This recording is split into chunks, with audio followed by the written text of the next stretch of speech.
Vinci Insertion Emploi existe depuis 5 ans.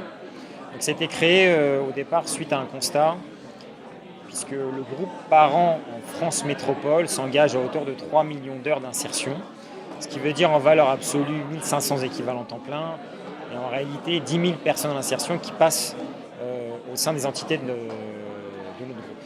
Et donc derrière, 10 000 personnes en insertion, ça mérite un accompagnement, une gestion un peu différente de celle qu'on a au sein d'un groupe décentralisé. Donc on a créé VI, Vinci Insertion Emploi, avec une approche territoriale pour que derrière on puisse être en relation avec les acteurs de l'économie sociale et solidaire, dont notamment les acteurs de l'insertion par l'activité économique, les acteurs de l'emploi, et faire le lien, le connecteur entre les acteurs de l'emploi, les collectivités et nos entités, avec un objectif commun, et bien sûr, c'est celui d'accompagner les publics éloignés de l'emploi vers l'emploi.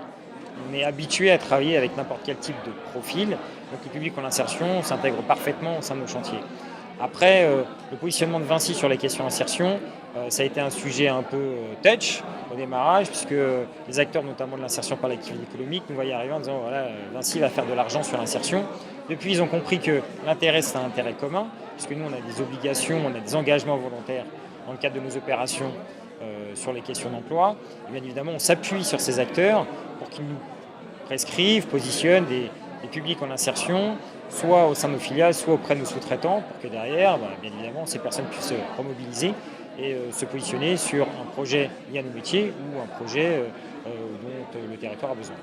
Le levier pour développer les emplois d'insertion, alors il y en a plusieurs. D'une part, il faut que les pouvoirs publics continuent à avoir l'engagement fort, notamment dans leurs achats.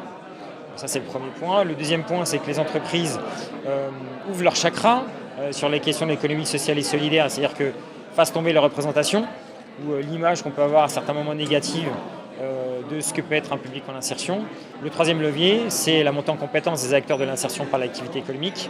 L'objectif pour nous, c'est qu'ils puissent se positionner au même titre que secteur marchand traditionnel. Donc ça veut dire une montée en gamme de leurs prestations, de leur activité, une montée en gamme aussi de leur professionnalisme. C'est le cas, bien évidemment, il y en a de plus en plus qui arrivent à se positionner de façon concurrentielle avec le secteur marchand pour que derrière on puisse de plus en plus les positionner, qu'ils fassent valeur d'exemple et que derrière plus d'acteurs de l'insertion par l'activité économique puissent se positionner au sein de nos entités.